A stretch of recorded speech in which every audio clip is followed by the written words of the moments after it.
कोसली विधानसभा में भाजपा के संभावित युवा प्रत्याशी अभिमन्यु यादव ने लगाया नेत्र जांच शिविर। सैकड़ों लोगों ने उठाया लाभ। चुनाव की तारीखों का किया स्वागत। कहा इस बार होंगे बदलाव के चुनाव। पूर्व की सरकारों ने की इलाकों की अनदेखी। भाजपा में बिना पर्ची बिना खर्ची मिल रही है नौकरियां। टिकट को लेकर 100% आश्वस्त है अभिमन्यु। कहा तीसरी बार फिर भाजपा सरकार। रेवाड़ी से देखिए आदर्श शर्मा की रिपोर्ट। कोसली विधानसभा से भाजपा के संभावित युवा प्रत्याशी अभिमन्यु यादव विधानसभा के हर गांव में जाकर लगातार पार्टियों की जन कल्याणकारी नीतियों और योजनाओं का जमकर प्रचार प्रसार कर रहे हैं। इस कड़ी में शनिवार को विधानसभा के गांव सीहा में उन्होंने एक नेत्र जांच शिविर का आयोजन किया। आसपास के अनेकों गांवों के लोगों ने उसका भरपूर लाभ उठाया, तो वहीं दूसरी ओर चुनाव आयोग द्वारा की गई चुनावी तारीखों की घोषणा का स्वागत भी किया। उन्होंने पूर्व की सरकारों पर कोसली विधानसभा की अनदेखी का आरोप लगाया। अभिमन्यु यादव ने कहा कि पूर्व की सरकारों ने हमेशा कोसली इलाके की अनदेखी की, जिससे युवाओं में काफी नाराजगी है, क्योंकि उन्हें रोजगार से वंचित रखा गया। अपने टिकट को लेकर वह 100% आश्वस्त है। कहा भाजपा के 9.5 साल के कार्यकाल और पूर्व मुख्यमंत्री व मौजूदा मुख्यमंत्री के कुशल नेतृत्व में प्रदेश में अनगिनत विकास कार्य हुए। भाजपा में बिना पर्ची बिना खर्ची मिल रही है नौकरियां। आज युवा विधानसभा चुनाव को लेकर बेहद उत्साहित हैं और वह चाहते हैं कि हमारा बनने वाला विधायक भी युवा होना चाहिए, जो युवाओं के दर्द को समझ सके। तीसरी बार फिर से प्रदेश में भाजपा की सरकार बनने जा रही है, जिस पर किसी को संदेह नहीं होना चाहिए। तो आज के कार्यक्रम के बारे में क्या है पूरा कार्यक्रम? आज ये आँखों का कैंप है। यहाँ सीहा, लवाना, दवाना, जैनाबाद और आसपास के गांव के लोग, मेरे बुजुर्ग जिनकी आंखों में कोई दिक्कत है, वो यहाँ पे आए हैं।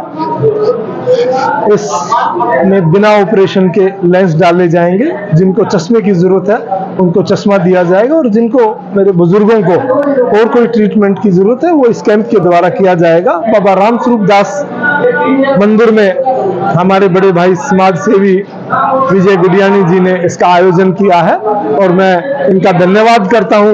ये समय समय पे समाज सेवा का ये कार्य करते रहते हैं। लोकसभा चुनाव खत्म हो चुके हैं और अब विधानसभा चुनाव का भी बिगुल बच चुका है। 1 तारीख को, 1 अक्टूबर को मतदान होना है। किस प्रकार की तैयारी है, क्योंकि आप भी कोसली से चुनाव की दौड़ में? आपने बिल्कुल ठीक कहा। मैं भारतीय जनता पार्टी का कार्यकर्ता होने के नाते भारतीय जनता पार्टी की नीतियों को जन जन तक पहुंचाना ये हर पार्टी के कार्यकर्ता का काम है, और पार्टी के आदेश अनुसार मैं ये काम कर रहा हूं, क्योंकि हमें तीसरी बार भारतीय जनता पार्टी की सरकार को हरियाणा में लाना है। जिस तरह से भारतीय जनता पार्टी ने एक पूरे हरियाणा में माननीय मनोहर लाल जी के नेतृत्व में और बाद में माननीय श्री नायब सिंह सैनी जी के नेतृत्व में आज जिस तरह से 10 साल में जो भारतीय जनता पार्टी ने हरियाणा में अमूलचूल परिवर्तन किए हैं, उसके लिए जनता बहुत आतुर है। और आने वाली 1 तारीख को जिस तरह से हमारे कार्यकर्ताओं में और दक्षिण हरियाणा की इस सरदारी ने जो जोश दिखाया है, वो एक काबिल तारीफ है। देखिए, लगातार टिकटार्थियों की संख्या बढ़ती जा रही है। कितनी चुनौतियां होंगी टिकट को लेकर? सबसे पहले तो क्योंकि टिकट मिलेगा तभी आगे चुनाव की तैयारी होगी। देखिए, जिस पार्टी का जितना ग्राफ ऊपर होता है उसमें उतने ज्यादा टिकटार्थी होते हैं। पार्टी के हर कार्यकर्ता को टिकट मांगने का अधिकार है, और पार्टी की नीतियों को जन जन तक पहुंचाने का अधिकार है। तो हमारे सारे कार्यकर्ता पार्टी की नीतियों को जन जन तक पहुंचा रहे हैं। ये अच्छी बात है कि कार्यकर्ताओं में एक उत्साह है। उनको पता है कि तीसरी बार भारतीय जनता पार्टी की सरकार बनेगी, क्योंकि जिस तरह से हमारे दक्षिण हरियाणा के साथ जब से हरियाणा बना है भेदभाव होता रहा है। आज तक पिछली सरकारों ने इस इलाके को जिस तरह से इग्नोर किया, हमारे योग्य बालकों को नौकरियां नहीं दी गई।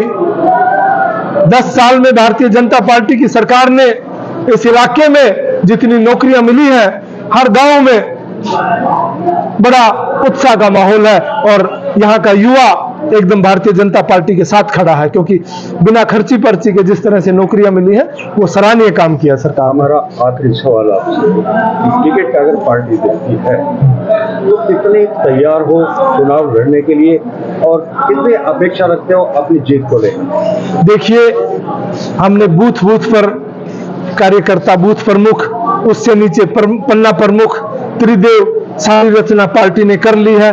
और भारतीय जनता पार्टी का कार्यकर्ता हमेशा चुनाव के लिए तैयार रहता है, क्योंकि वो हमेशा मैदान जंग में खड़ा होता है। उसको पता है कि समय समय पर चुनौतियां आती है और भारतीय जनता पार्टी का कार्यकर्ता एक समाज का सहयोग करने में, पार्टी की नीतियां जन जन तक पहुंचाने में, एक आम किसान, एक गरीब को जो भारतीय जनता पार्टी की योजनाएं हैं उनको पहुंचाने में हमेशा सहयोग करता रहता है। टिकट मिलेगा? बिल्कुल, किसी कार्यकर्ता को टिकट मिलेगा, उसके लिए हमने पूरी तैयारी कर ली है। हम पार्टी स्तर पर तैयारी करते हैं, व्यक्ति विशेष का यहाँ कोई। किस प्रकार का बदलाव देख रहे हैं इस बार चुनाव के? इस बार चुनाव में थोड़ा सा अलग है, क्योंकि बड़े एक युवाओं की डिमांड है। दक्षिण हरियाणा में मुझे लगभग 4 महीने हो गए पार्टी का चुनाव प्रचार करते हुए। इस बार जनता की डिमांड है कि हमें युवा प्रत्याशी चाहिए। लोगों ने बताया ऐसा व्यक्ति चाहिए जिसमें जोश हो, जुनून हो और जो जनता के बीच में रह के लोगों के काम करवा सके। कुल मिला के जीत से आश्वस्त है? बिल्कुल आश्वस्त है जी।